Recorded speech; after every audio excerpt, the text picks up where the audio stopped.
All right, what's up, Mob Crew? Thank you guys so much for tuning in. If you guys can hear me all right, please put a 1 in the chat. It is 2 years since I started this channel. It's absolutely crazy, and I just want to thank everybody from the bottom of my heart for supporting this channel. I would not be here if it wasn't for you guys and the amazing support. And we've done so much in 2 years, and I can't imagine if what we've done in 2 years, what we could do in 3, 5, 10 years. So thank you guys so much. Sorry, I'm kind of getting emotional. You guys are so awesome. Thank you so much. All right, you guys can hear me all right?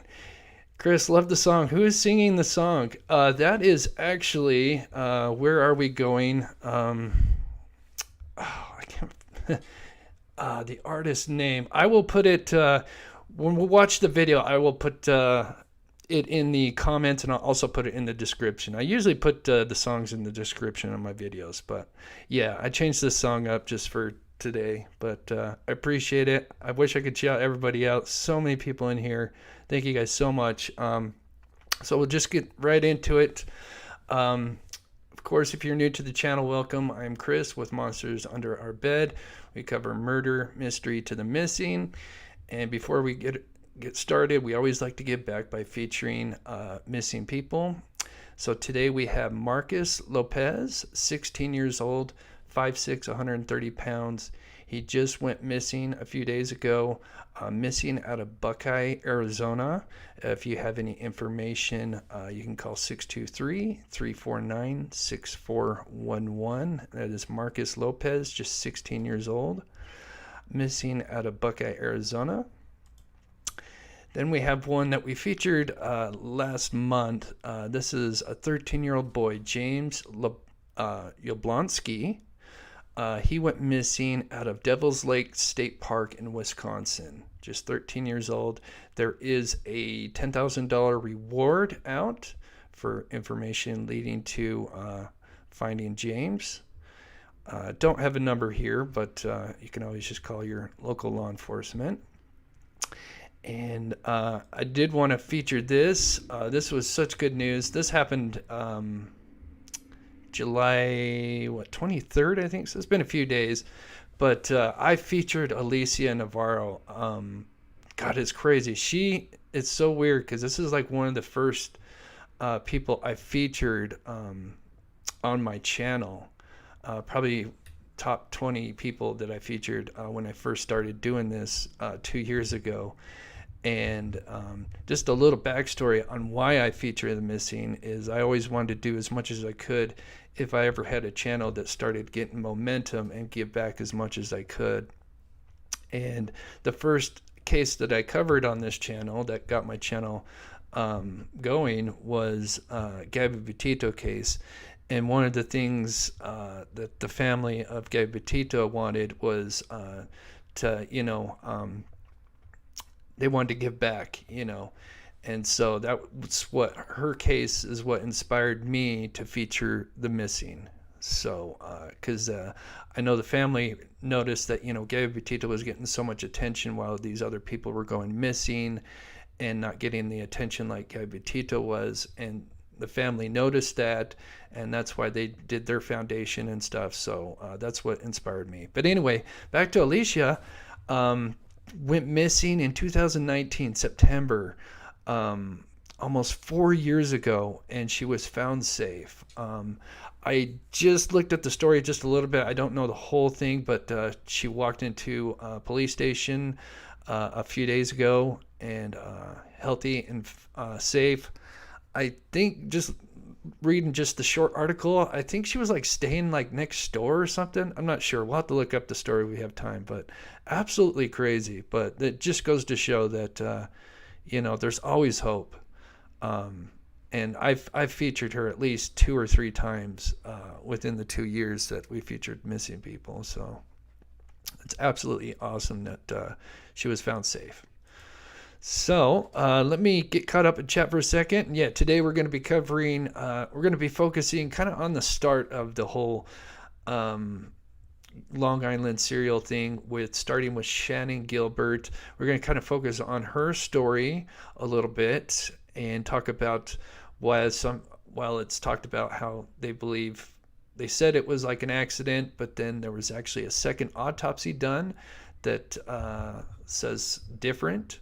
And so we'll look at that, and then we'll also kind of jump into John Ray, who was the attorney for Gilbert and Jessica Taylor's, the victims' family, and we'll go from there.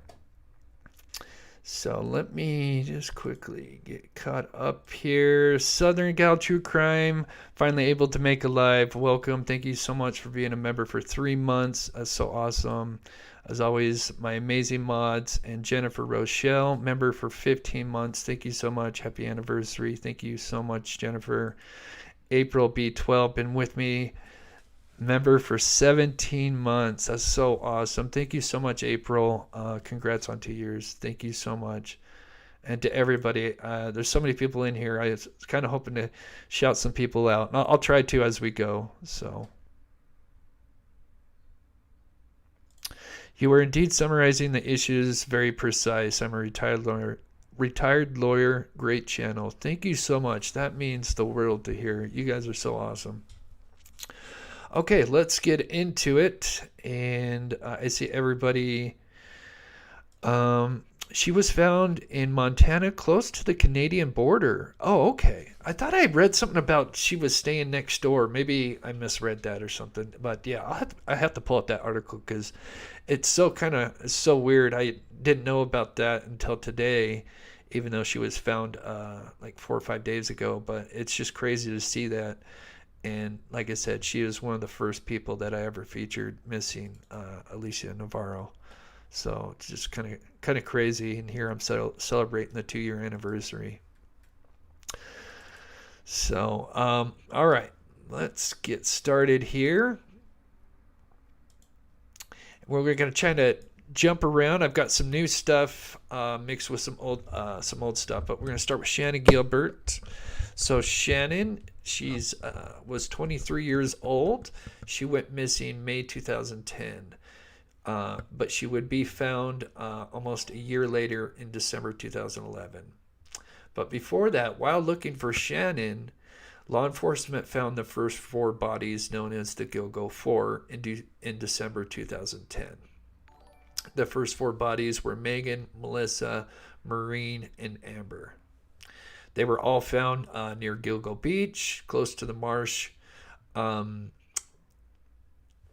of where Shannan was discovered. Shannan was actually discovered, and we'll look. I've got a picture here in a second to show where she was found relative to where the other bodies were found. And then in December 2011, while looking for Shannan again, local authorities would find Shannan along with many other bodies along the south shore of the Long Island, which that number turned into 10 bodies plus Shannan on the Long Island beach. Despite Shannan's family's instance, cops say that her death was not a homicide and have not named her as one of the victims to the Long Island serial offender. So of course this upset the family. And so here's just kind of a look. Actually, let me pull this one so a little bit better. So we can see where the Gilgo 4 are found. They're kind of more west. And we have Shannan Gilbert that was found further east, which is Oak Beach is where she was found. And we will pull up a video and stuff later to look at that. So here is John Ray. This is the attorney that's representing two families that we know of right now, which is Shannan Gilbert's family and Jessica Taylor. And so Shannan, we just talked about her, the 23-year-old that went missing in May of 2010. Jessica Taylor, she was a 20-year-old that went missing on July 21st, 2003.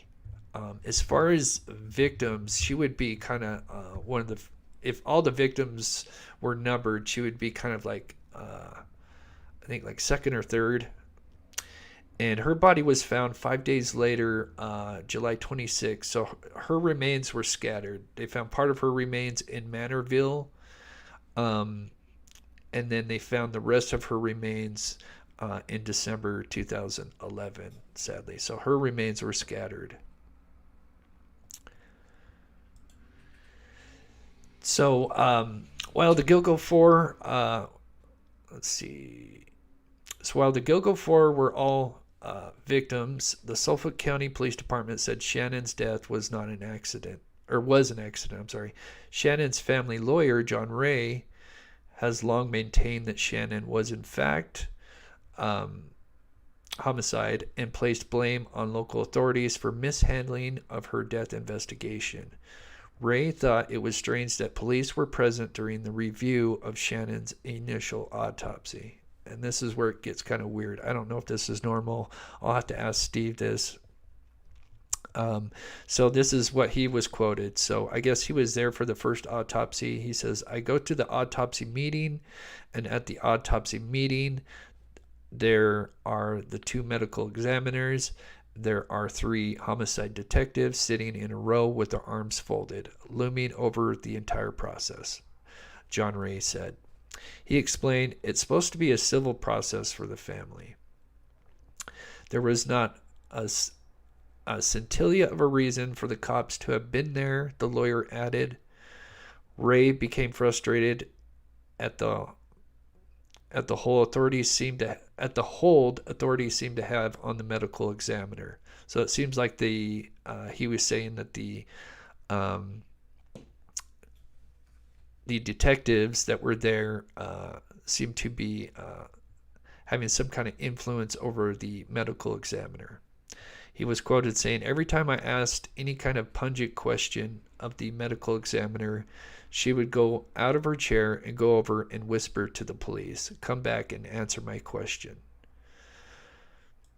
He also said, so they were in complete control of the medical examiner's work in the office, which is not supposed to be, and that bothered me.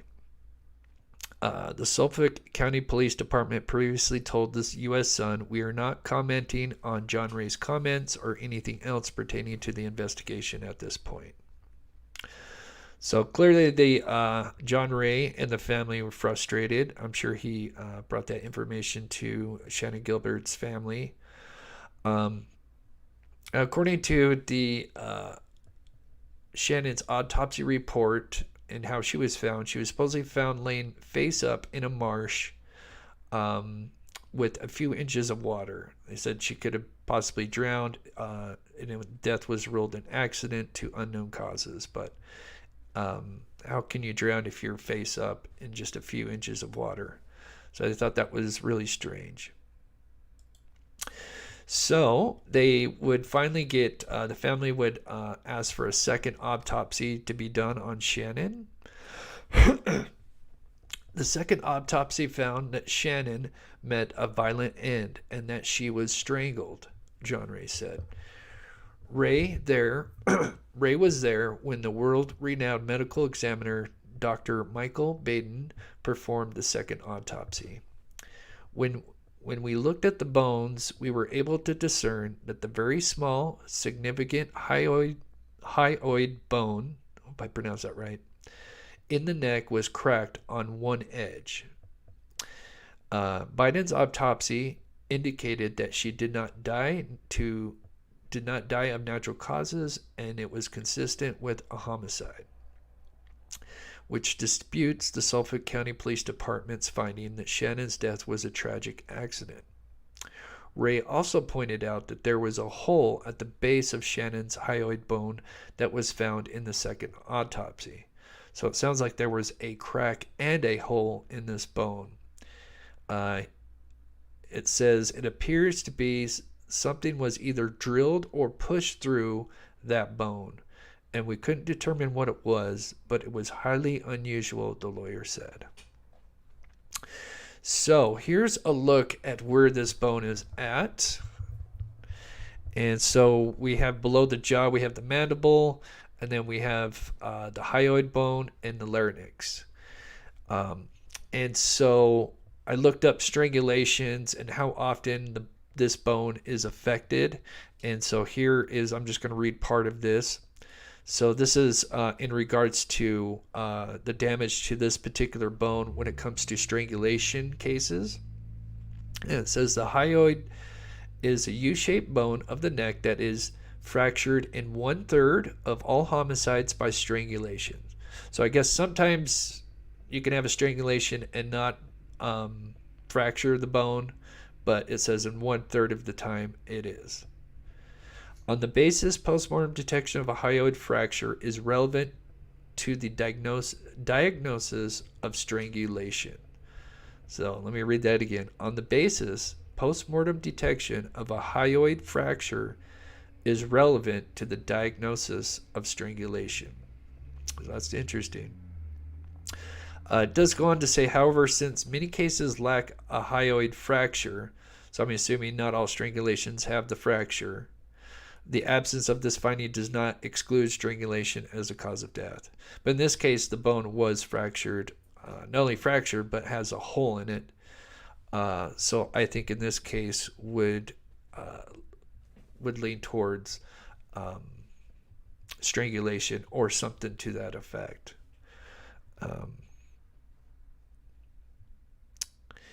Yeah, when one is strangled, the hyoid bone is broken. So yeah, in the article it says not all the time, but typically it's a common thing.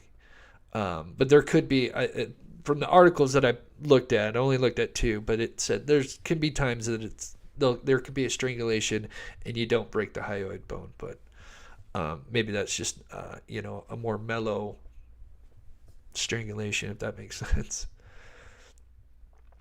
Let's see here. So I'm going to get rid of this ticker here for a minute. There we go. All right. So Ray said that the medical examiner that performed the first autopsy concluded that there was no dent in the hyoid bone, which clearly meant to me that she didn't examine it at all. So Ray said that the first autopsy, the medical examiner clearly missed this bone. She saw a photograph because it was not a dent, it was a hole. Huge difference. And for a hole to get to be there, that's inconsistent with natural causes. The lawyer claimed another defect of the original exam was not taking enough soil from the place Shannan's body was found in. So I guess they didn't take any kind of soil samples from where she was recovered. Because obviously she was found a year later. Sadly, she would have been a skeleton when they found her remains. Typically, when a body is found like that, the examiner takes a significant amount of soil. That makes sense. In order to examine the soil to see what was in it, because obviously your body would excrete all your fluids, whatever, and there could be trace amounts of, I'm sure they could find stuff in the soil, DNA, other things. So that is odd that they didn't take any soil samples. John explains that there could be chemicals in there. Yeah, that's what I was just going to say. There could be pieces of bone, other things, who knows, an earring. There could have been, these things could have been there, and they never took that. They only took a very small sampling of the earth beneath her. So I guess they did take some soil samples, but not as much as that they were expecting. Ray also said Shannan was wearing a bra in the photographs taken off her body, and that the band that attaches the two bra cups was cut in half. It wasn't torn like an animal would do to it. So that is interesting.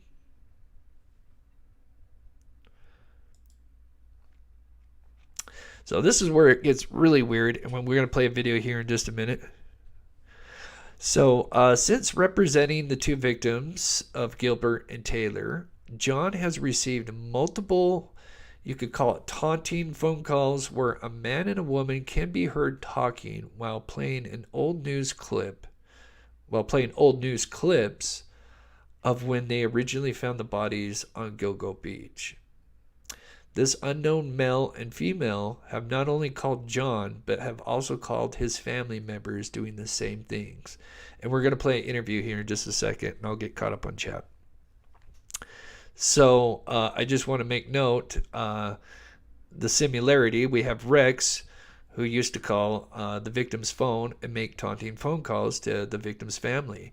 One of Rex's victims, Melissa B., which was the third out of the Gilgo 4, he used her phone after her homicide and would call Melissa's family members and taunt them by telling them what he did to her, which is absolutely terrible. So go ahead and play the clip about John Ray talking about this. I don't know if you guys have heard this, but this is so crazy.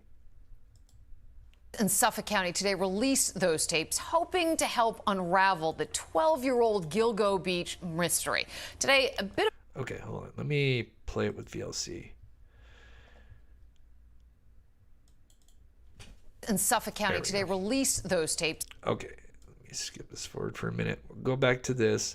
I do have the 911 call. I have the full 911 call. Obviously, it's 30 minutes, but I thought I would play the second, kind of the last 3 minutes of the 911 phone call for those that haven't heard, like the last few minutes before the phone either hangs up or disconnects. It's kind of eerie. A lot of the clips that they play for the 911 call are obviously just stripped down to like 2 to 3 minutes, and it's just usually her when she's talking to like one of the neighbors or something. But the last few minutes are kind of disturbing because, you know, you can hear her running. So, but this clip is interviewing John, and he's talking about these phone calls that he's receiving, and they're so strange. So let me, sorry, my nose itches.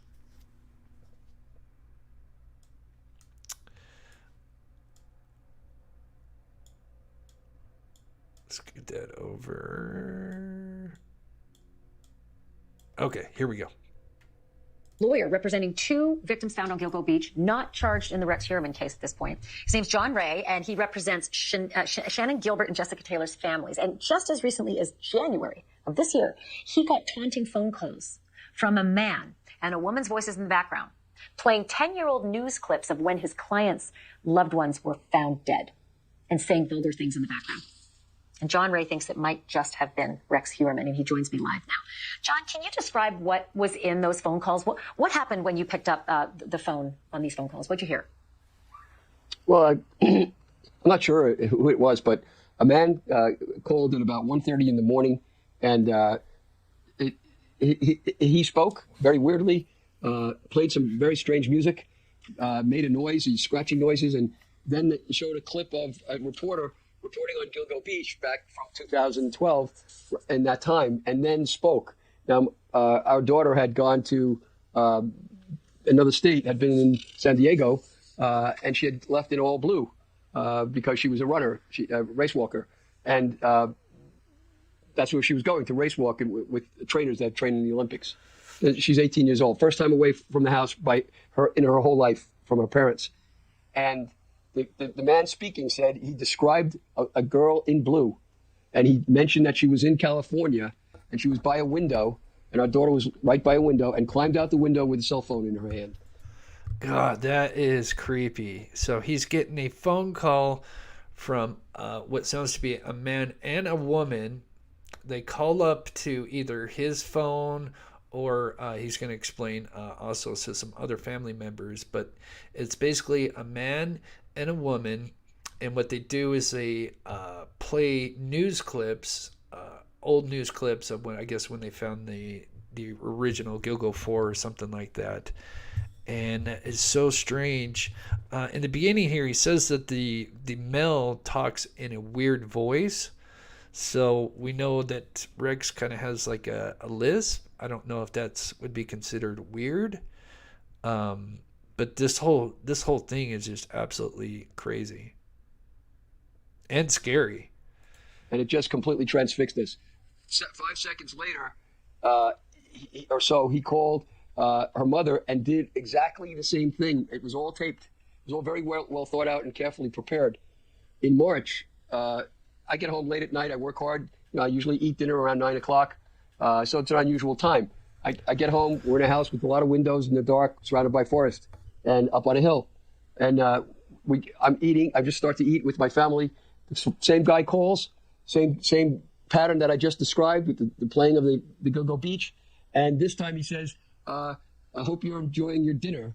And then says, and I hope you're going to enjoy eating your pizza. With that, within 5 seconds later, the doorbell rings, and Domino's pizza delivery man was there with 3 pizzas standing there. We did not order any pizzas. So when we called the police, and we called Domino's Pizza to find out how the call came in, and they said the Domino's man said it was a woman who called in with a man in the background speaking and acting like they were ordering, pineapples and ham on the pizza, that sort of thing. So, and they somehow convinced them to send the pizzas over without paying for them. It apparently had something to do with my telephone number that they had. So this was absolutely paralyzing, because we know for that to happen, he had to have been surveilling us through our windows. It was very scary. But it's scaring me. Just hearing the story is frightening to me, John. After reporting it to the police, and now since the arrest of Rex Heuermann, have you had any further contact with the police to see if perhaps they've now been able to trace, because they've done a lot of work on his phones, to trace and see if any of those phone calls to you were made by him? And if not, do you think it's Rex? I don't know if it's this fellow, but when I and her mother were at the arraignment of this, I don't know if it's this fellow, but when I and her mother. Did he say he doesn't know if it's his phone or if it's this fellow? Let me know in the chat. I'm sorry, I just got to replay that. Is he saying his phone or his fellow? I don't know if it's this fellow, but when fellow. I and her mother were at the arraignment of this man, the Tyrannosaurus Rex. This giant ogre is standing there, and DA Ray Tierney's talking about that they caught him with a pizza, and they show a pizza box. So right away, both of us thought, could that be? Could it be him? It could be. I don't know if it is or not, but it's somebody that plans this really well. It was an intelligent, ugly, horrifying thing, and he makes this screechy noise too, this weird kind of noise like that. It's a human voice making that noise. So, and it's long. The call is long. It's not 5 seconds. So somebody's thinking this up and doing it. For what reason? I have no idea, except in January, I was activating the examination of various witnesses in the case I have for Shannan Gilbert by taking their depositions. So things were moving again. And as soon as they moved, we got these calls. Just one last question. Have you had any calls since Rex Heuermann was arrested last Thursday? Not really. We get calls all the time where people hang up. That you can't count. But I haven't had any of the calls like the ones that I just described since March. We did have a call I hope where the that as screeching you took look place into here at this, the office. go ahead. Yeah, we had Recently? a call here, but not when, before he got arrested, of course, where that screeching voice was called here at the office, and you could hear in the background, it was like people in a bar. But my whole family was here at the time the call was made. That happened twice, and both times the whole family was here at the office. So why did that happen? I don't know, but it was similar. John, do me a favor as you continue to investigate this. And like I said, they have his cell phone records pretty extensively by now. If you discover that those calls were indeed from Rex Heuermann in your conversations with police, hopefully this case is still, open and active on their part, please let us know. It is chilling to hear that. And I'm sorry that you and your family have had to go through it. Thank you. All right, so I got to pause that. What's up, Jason Watts? Honored to have you in here. Yeah, so that is creepy, especially the fact that these people, when they're calling, they know like what's going on as if they're like outside. Really strange. So I just wanted to jump to a couple scenarios here.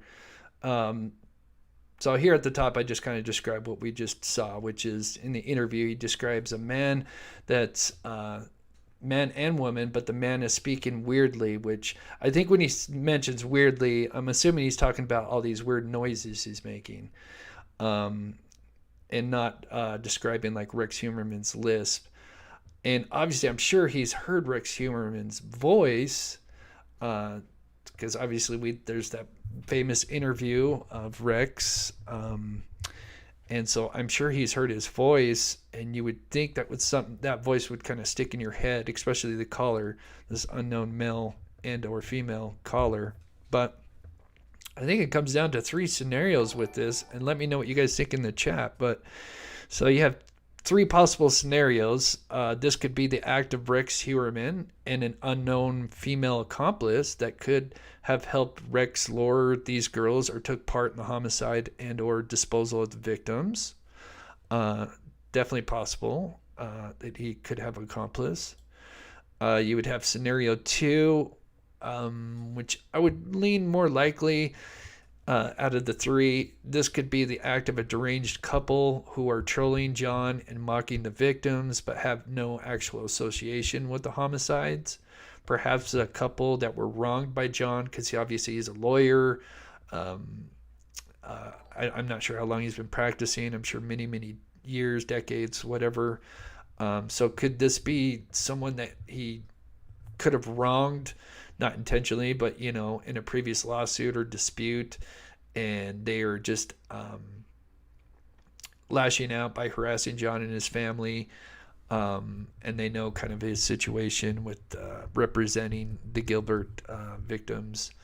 That would be out of the 3 scenarios, that'd be most likely. But there's also scenario 3. This could be a couple who are responsible for at least one or more of the homicides of the other victims. This could include possibly Shannan Gilbert and or Jessica Taylor, since he is representing him.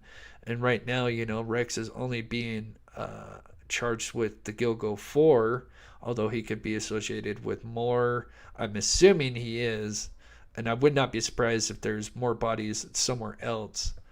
But it'd be kind of crazy if this was, if there was another set of serial offenders, sorry, I can't use that word, out there, and this could be this group or something. Let me know what you think in the chat, but it's absolutely crazy. Sybil says, I think it's Rex. It is weird. The calls did stop just before he got arrested. Let's see here. Run the World, thank you so much for the $10 super chat. You are so awesome. Please show Run the World some love in the chat. Let's see what you guys are saying here. And I'm going to play a little bit of that 911 call. That's what we're going to do next. And then we're going to shift gears here for a bit. Oops, where'd it go?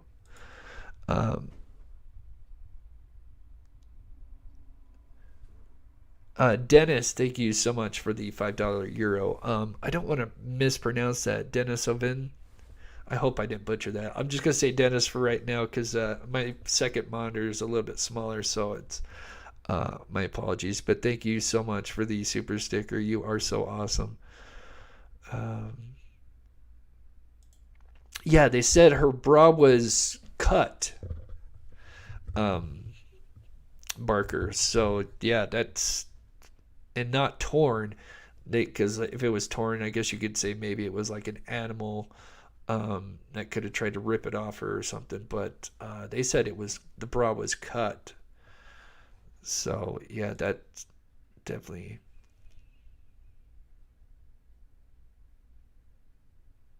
A lot of people thinking it's Rex, huh? Interesting. I wonder if I should do a poll.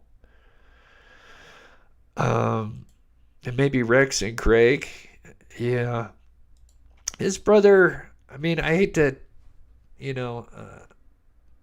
with family members being guilty by association, that's kind of a, rocky thing. I feel so bad definitely feel bad for the wife and the kids. And I'm not going to play any of those clips. Of course, the reporters went to their, when they came back home. And I just feel so bad. You got the son out there crying and reporters out there, and it's terrible. So let's listen to, let's see, where is it? Oh, I got the video. So I'm going to play just the part that most people have probably heard. And this is just like the phone call, I think, is like 30 minutes, give or take. The actual full 911 call of Shannan Gilbert. And usually, you'll see like a 2 to 3 minute edit. So I'm going to play the 2 to 3 minute edit, which kind of, gives some highlights of the 911 call. And then I'll play like the last 3 or 4 minutes.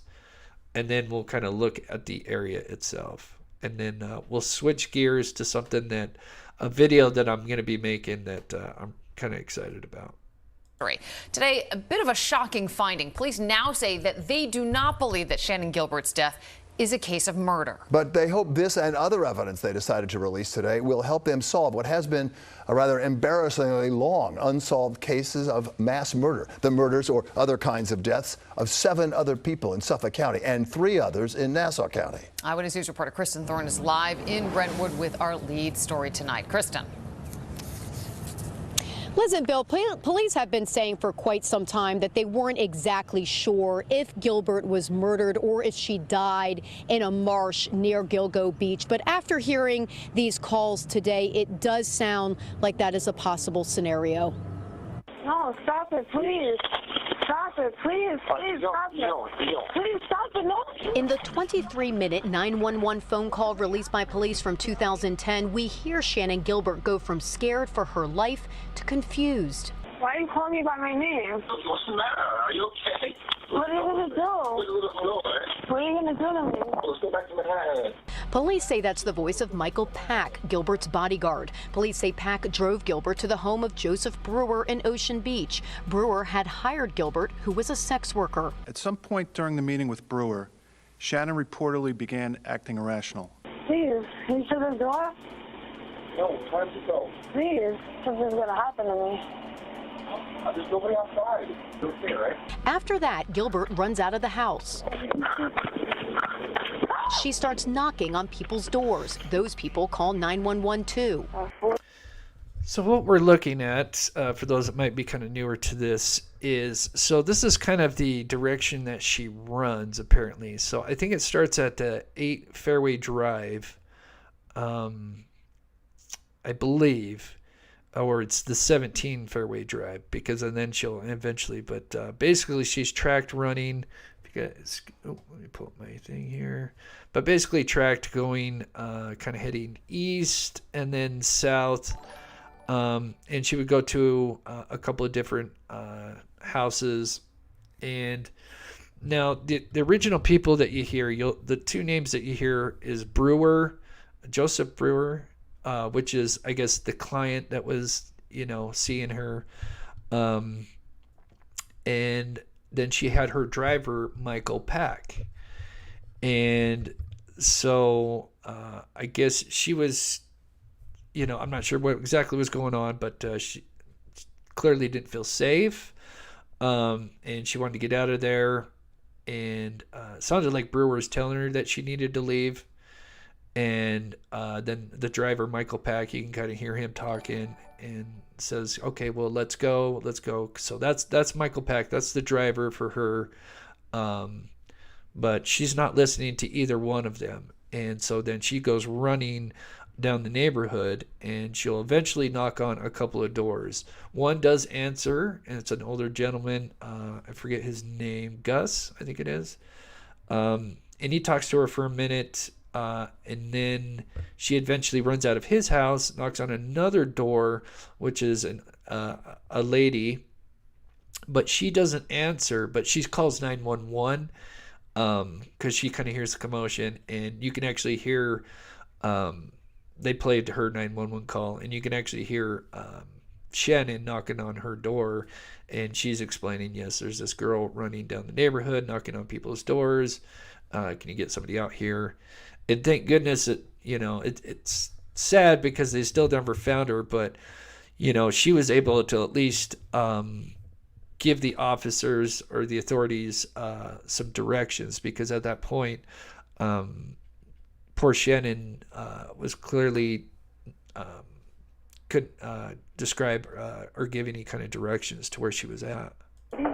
43 the Bayou. Some woman is knocking at my door. She says she's in danger. The last thing we hear on the call is Gilbert running again. Police say they believe Gilbert ran into this marsh in Gilgo, which would have looked like this at the time that night. They believe that's where Gilbert died. Right now, we believe it's a tragic accident. Police do not believe Gilbert's death is related to the murders of other sex workers whose remains were later found in Gilgo. For the first time, they're explaining why. In this case, she's found on the south side of the parkway. In all the other cases, they're found on the north side of the parkway. In this case, our victim called 911. None of the other cases resulted in 911 calls. She's found with her identification with her. She's found with money with her, with cash with her. There's no effort to conceal her body. Now, if anybody's wondering about Brewer, the client that she was seeing, and Michael Pack, they apparently came forward. They did lie detector tests. They were completely cleared. As a matter of fact, apparently Michael Pack, the driver, did try to go searching for her after she ran off, but then did eventually leave. And then the authorities would show up, but they couldn't find her. So that's just the short 911 call. And I've got the extended version, the full version. Let me get to some of this chat, and then I'll play this. But if we just look on Google Maps to give you guys an idea of where, even though I did show that picture of where they're all kind of found, but we zoom in here. We kind of got everybody labeled out here. So here is where the original Gilgo 4 were found. And then they would find a couple more bodies. But Shannan was actually found over here. And she was actually found on this side of Ocean Parkway. Whereas all the other bodies would be found on the north side of Ocean Parkway. As we see, if we travel this way, as we can see the bodies were dumped on the north side. Now, that doesn't mean that it was an accident. As we looked at the second autopsy, they feel, with the broken hyoid bone, which is common with strangulation, that this case, I'm blocking it. There we go. There you guys can see it now. But here's approximate where her body would be found. They would find some of her belongings here. The route she kind of took was something like this, where she kind of ran. She kind of went down south, and then it's unknown if she continued down this way or if she just darted into the marsh. And did somebody catch up to her? We don't know. So I'm going to go ahead and play I'll play probably the last 3 minutes, and that way I can get caught up on chat. So let's see. So it kind of ends with her talking, I think, with the woman a little bit. You know, the woman that doesn't answer the door. Now,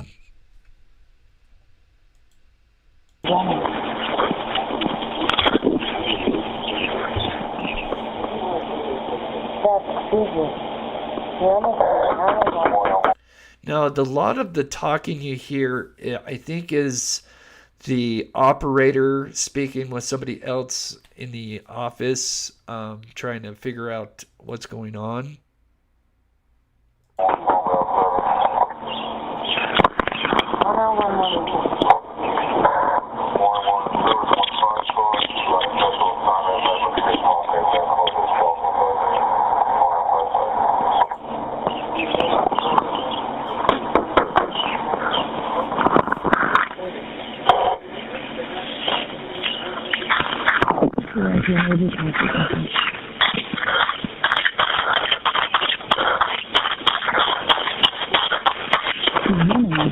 Okay, what you're seeing on screen, I just overlaid, so what you see on screen is not being said. My apologies. I was trying to edit this where it just kind of showed the area she's at. But right now, there's no talking. As a matter of fact, what you're hearing is her starting to run.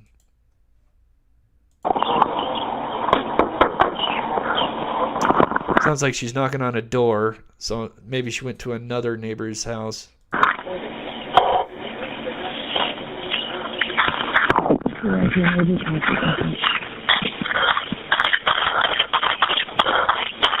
But then you clearly hear footsteps as she's running.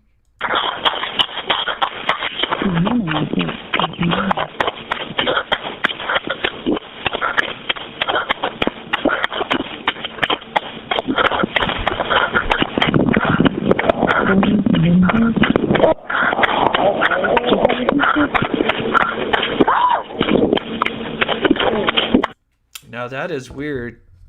So she's kind of in a dead sprint, and like I said, ignore what's on the screen as far as the text. This is not lined up. I just was trying to put something video, but here you hear a scream.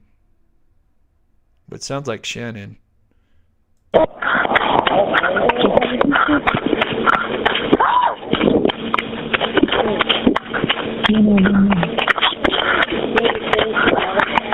Oh, I didn't hear. Who's the shield on the car?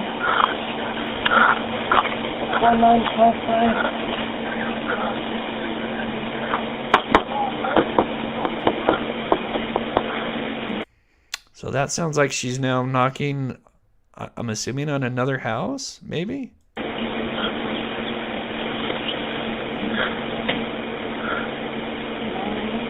Shannan?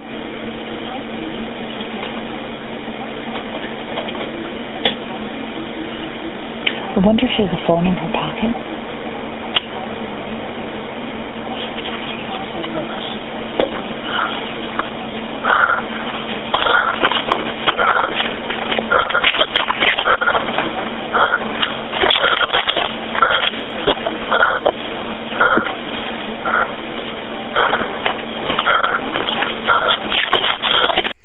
That sounds like heavy breathing. Let me know in the chat. To me, that sounds like she's heavily breathing. There's 2 minutes left, so this is the last 2 minutes.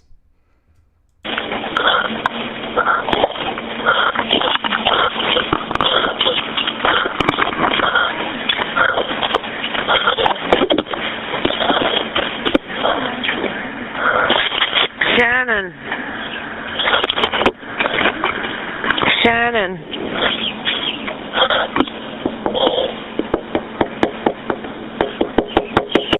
Sounds like she's knocking on a window or a door, but that sounds more like a window. The way that it's a little more thick.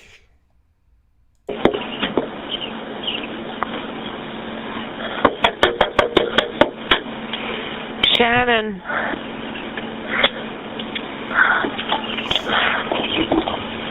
What's the matter?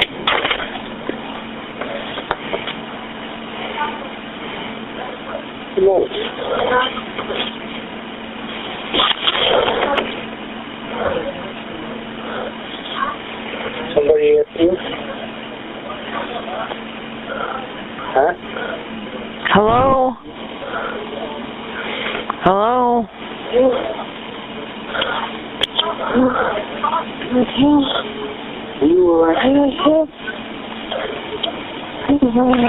Don't keep yourself hurt. Where you going? Okay, this is weird. You hear like a Mel's voice going, "What are you doing?" And that sounds like on Shannon's end. Don't keep yourself hurt. Where you going? Yeah, clearly someone's saying, "What are you doing?" I would think that's on her end, unless that's on the operator's end, but that sounds like on her end. Wait a minute. Where you going? Where you going? Something like Dopert, D-O-P-E-R-T.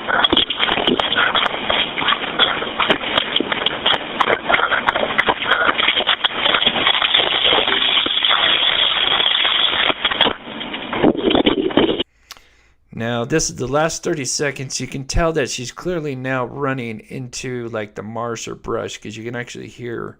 I'm going to go back just 10 seconds because you can actually hear the difference of just running mixed with something what sounds like grass or marsh.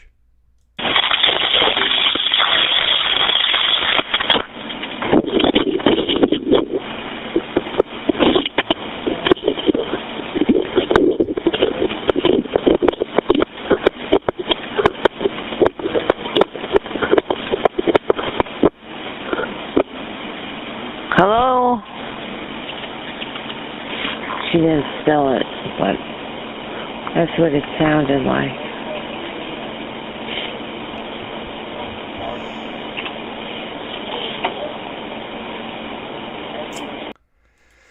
And that's it, sadly. Very disturbing, creepy. So weird. I mean, just seconds before, I mean, she's talking with different people, and was it a mix of maybe some paranoia, and then, of course, somebody was after her. But yeah, if we look up, let's see where we are here.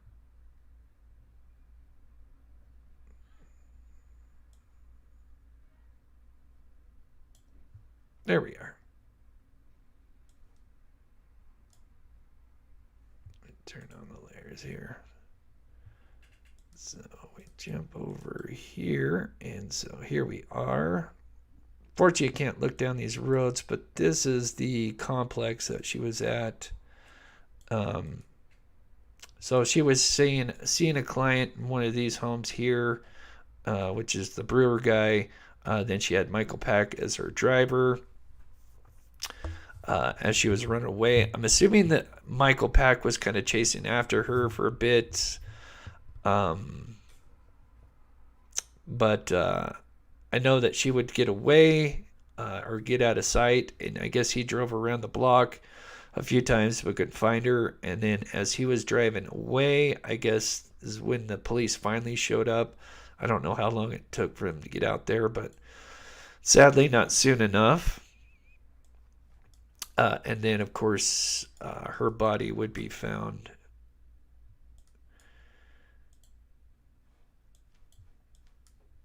Just can't really see with all this shrubbery.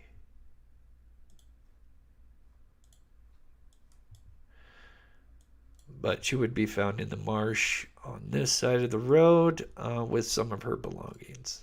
So, kind of wild. Feel absolutely terrible. So let me check chat here, and then let me see what time it is. Man, it's already been an hour. That's crazy. We have over 1,000 people in here. Thank you guys so much. If you can, please hit the like button. You guys are so awesome. I've just got a couple more things we're going to go over, and then we'll finish up here. But I wanted to start with Shannan Gilbert. I was thinking about doing some lives where we kind of start with Shannan, because, you know, she was basically the catalyst that helped, you know, trigger the search that found these other victims. Oh, yeah, I wanted to show you guys. let me get to chat and then I'll show you guys. So as you can see, what's pinned at the top, I've been having problems with my email again. Now that I got a ton of people in chat, let me know if anybody has Outlook or Hotmail.com. So this is the problem I've been having. So, and this is a screenshot from today.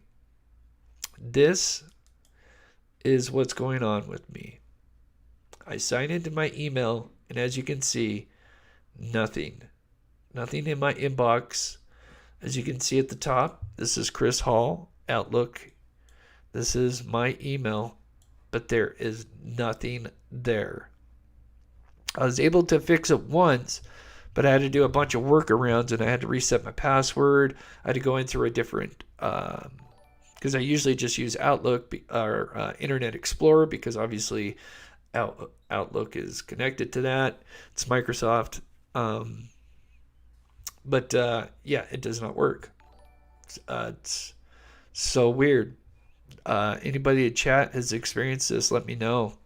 But so yeah, right now I'm behind on my emails. I can see them on my phone, so that's good, but it's really sketching me out. I'm wondering, have I been hacked? But if I'd been hacked, I would have probably seen something happen by now. So I do have a person that's a little more tech savvy than I am that's looking into this for me, but this is the second time it's happened, and it's just so absolutely frustrating. Let me close that out. Claire says, when she first starts to call, you can hear the two men in the background. The voice before the call ends sounds very familiar. Yeah, I think it might be Michael Pack, maybe, that maybe caught up with her for a moment, and then she ran off. Because obviously she didn't feel, for whatever reason, comfortable around him. Because, I mean, obviously she's trying to get from safety, so if she's running from those two guys, obviously she didn't feel safe, even though those two guys have been cleared. Yeah, so strange. Allie, I live 40 minutes from Rex and about half an hour from where the girls were found. There is no way she died on her own. I think she ran into Rex or someone else. She didn't drown. Wow, that's interesting. Thank you, Allie, for sharing that. I think you've emailed me. Unfortunately, I'm having problems seeing my email. I'll get it fixed, but no, that doesn't work either, Mezariah. No, that's here. I'll show you guys right now.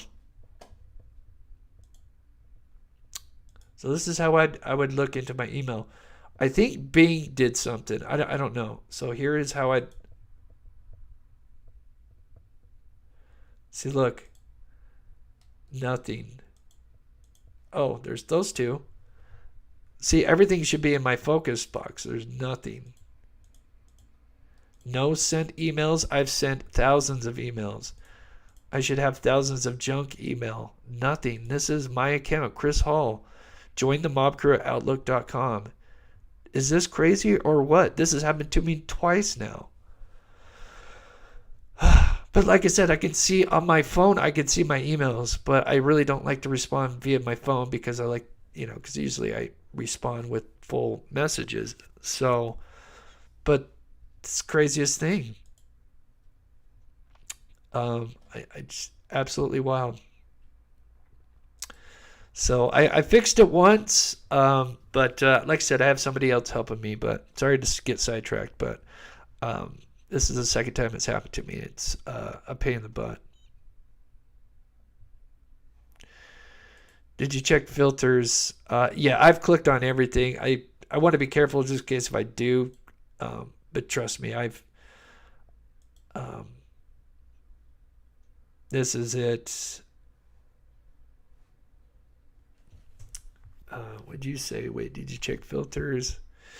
Yeah, this isn't normal. I mean, usually when I pull up my email, it's full. I'll get it figured out, but this is the second time it happens to me. I know, I hate Bing. I saw somebody says this, Bing sucks. I hate Bing. I think it has to do with the update. something to do with the update. At first I thought maybe it was I might have been hacked, but then you didn't get the East Idaho news clip about the lower human jaw found at Bear Lake. No, I didn't, Anna. I'm sorry. I haven't seen my emails for 4 or 5 days now. So I'm so sorry.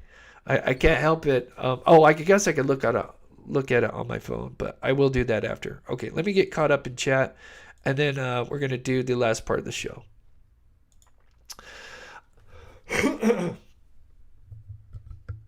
Rottweilers, hey Chris, just woke up. So going back to the start, this is so interesting. Thank you for your awesomeness. Thank you so much, Rottweilers. Please show Rottweiler some love in the chat. Haley, bummer I missed this live. Love what you do, Chris. Much love. Thank you so much, Haley. Much love to you. Bonnie Bailey, thank you for all you do, Chris. Thank you so much, Bonnie, and being a member for 6 months and supporting the channel. You are so awesome. Great time to be a member. Been uploading some blooper videos. Have been pretty well received. What you get for my memberships or Patreons, I do a little bit of everything, but you're going to get some humor mixed with behind the scenes, and I'm not going to put anything behind a paywall where you guys have to pay to get like content, like a certain content creator who we're not going to name because we just don't get into that. But we try to make it fun on this channel, and I really try to switch it up for my members and Patreons. So my last little thing that I wanted to talk about, which is kind of going into the video that I'm making for probably Monday. It might be ready Sunday, but and I'm going to do, my next live is going to be moving on from the story from Shannan to, we've talked about the Gilgo 4, but I want to talk about the other victims, some of the Jane Does, pull these up. Jessica Taylor, Valerie Mack, because those two seem to be kind of connected, because part of their remains were found in Manorville and the rest of the remains were found at Gilgo Beach.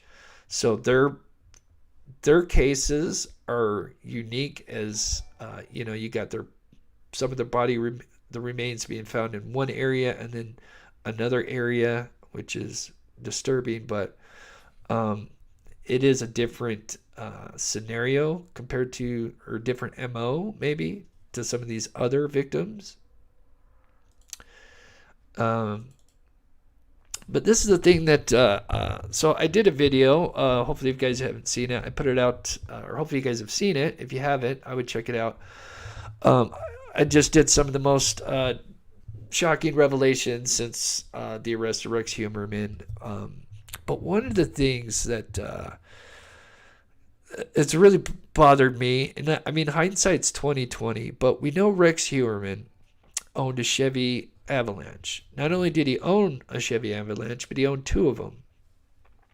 And oops, let me close this.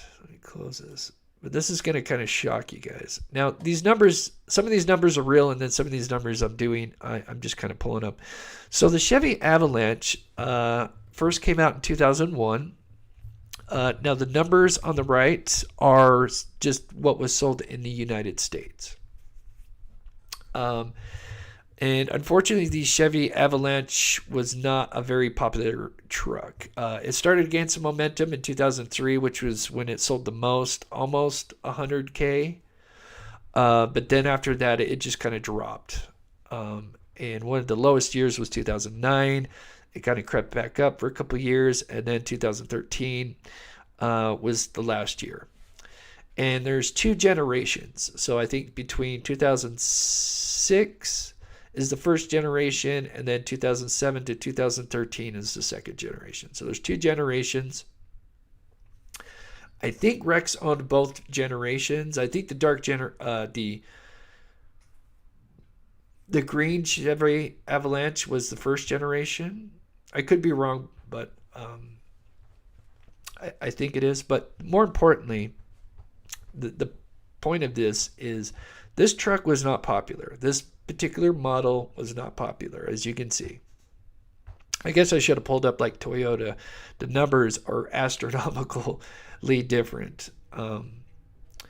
But yeah, none of these cells even hit 100K, even at its peak. In the last few years, it sold just barely 20,000. So now mixed with that, so you've got a vehicle that's obviously not that popular. So the models are, there's not that many models out there compared versus, like a Toyota Corolla. Then you mix that with New York, which is, when I looked up the study, I forget the date, but it's been pretty accurate through the years. But as far as New York, it is around usually the second or third lowest as far as a household that owns a vehicle. So you're already looking at a state that has, some, as far as per volume per person that has a vehicle or per household, it's much lower. And so if we kind of start doing just some basic math. Now, I just kind of whipped up these numbers just for this show. This could be way off. This could be much closer than I realized. But what bothers me is at the time we knew way well before Rex was caught. We knew because of Amber Costello, her friend saw Rex, and more importantly, well, just as importantly, saw the green avalanche. So we have the description of the vehicle, a green avalanche, and we have a description of what he described as an ogre-like man. And I'm assuming he told them that he was tall. I'm sure maybe he couldn't give a height, but he could at least say, he's a tall guy. So I just whipped up a number. This could be way off, but let's just say there's 2,500 owners that own a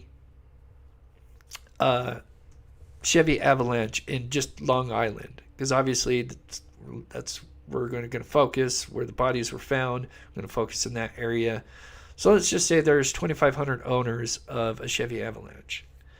Then we cut that number into about a quarter.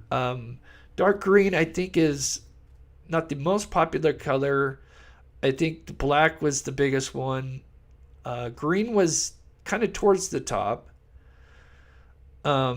So you would cut that number because you got the color now of the vehicle. So you'd cut that anywhere from 500 to 800, maybe.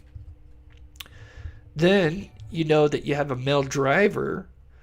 So let's just say if there was, just going with the numbers I have, so 500 dark green vehicles in Long Island.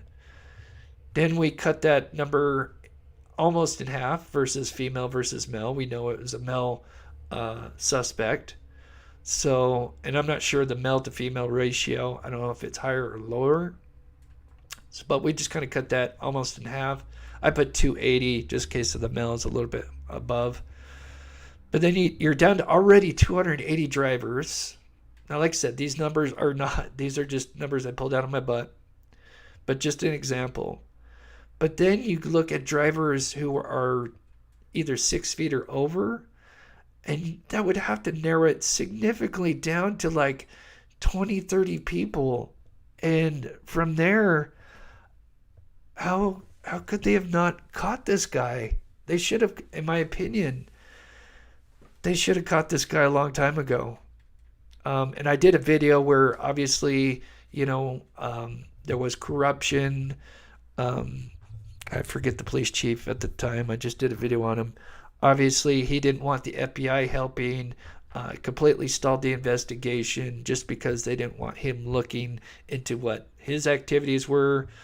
And that was an absolute mess. But so yeah, he's 6'4", but yeah. But like I said, I pulled these numbers out of my ass, but I'm actually going to do a video where I'm actually going to find the actual numbers, or at least as close as I can, and actually get the real numbers. I thought this would be an interesting video, but just even if you could cut it down to 200 people, I mean, that you got, 10 people working the case, and you check out each person, and then obviously this person got a glimpse of the ogre, and you'd start getting driver's license pictures or whatever. And I think they could have caught him a long time ago, in my opinion. Let me know what you think in the chat. Like I said, these numbers could be way off, but the actual, the way it's built is sound. You'd be cutting your numbers significantly as you go from drivers to from Long Island to the color of the car to male drivers to 6 feet and over. That would just drop these numbers significantly, in my opinion. So, but anyway, my next videos, I'm going to be working on that. So I'm kind of excited for that.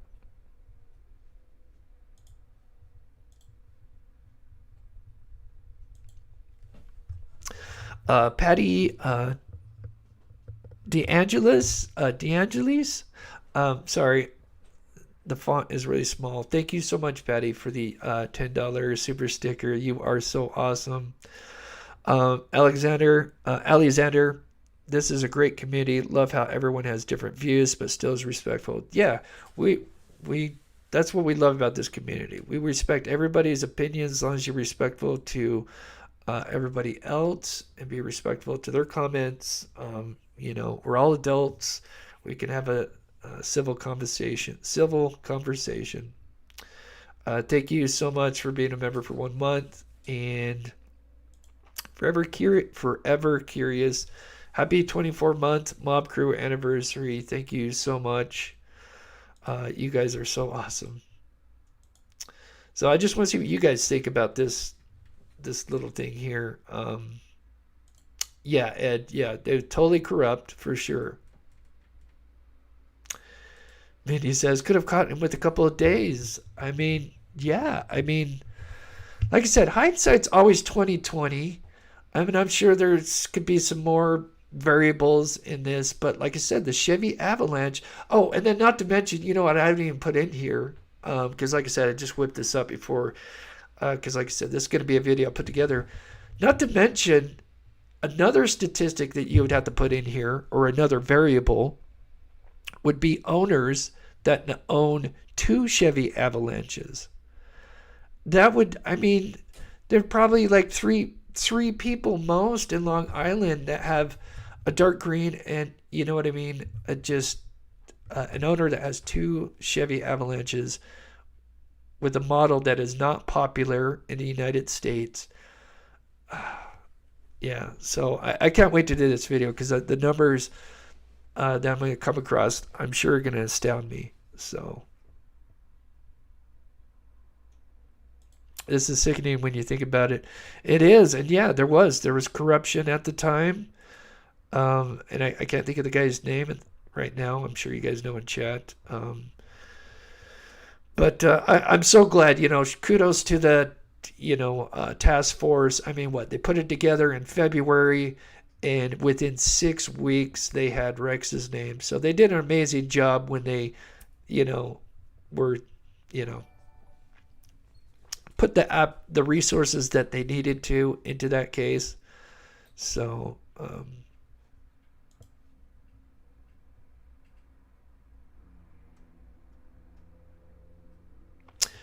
let's see. Oh, I just saw something I wanted to pull up.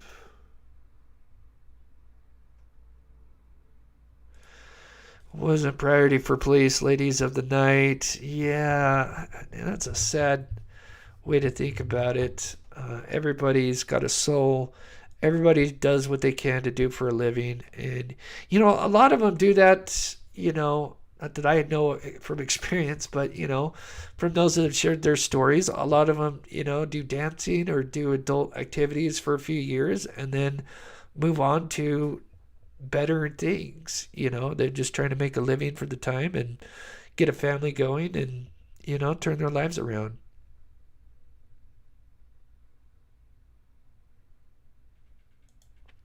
Shannon did not take her clothes off herself, in my opinion. The only thing I could say, just an argument of that, but like I said, I do think she was, especially with the second autopsy, I do think she was obviously killed. The only thing I would say that you could explain for clothes being taken off is if somebody went through hypothermia. then you would take all your clothes off, because that's what you do when you go into hypothermia. But they said during that time that the temperature wouldn't have gotten to that level, so she shouldn't have succumbed to, the elements, because they weren't cold enough. Dandelions, happy anniversary, Mob Crew. Thank you so much. I do have a new emoji. I don't know if you guys have seen it yet. This is my new emoji. I'm working on some new emojis for the 2 years. So, but with that said, I just want to say thank you guys so much for taking the time out of your day to watch the show. We'll get back on schedule with the Monday, Wednesday, Friday shows. And as always, I'll have some content for my Patreon and members. Great way to support the channel. And just shout out to my wonderful mods who do an amazing job. And I think we'll do a giveaway. I just didn't have enough time to put a game together. I think we'll do a giveaway, maybe my next upcoming show or something. Giveaway something. I wanted to make a new design, so that's kind of something I'm working on as well. So with that said, since my email, I've got this problem with my email I got to get fixed. I'm not going to be doing new pets this coming month for August, just because I've got to get caught up once I get it all figured out. So we'll probably take a month off for pets, but we'll still be playing them at the end. But I wish I could shout everybody out. Thank you guys so much. I love you guys. Have a wonderful weekend. You guys are so amazing. And we will see you guys next week.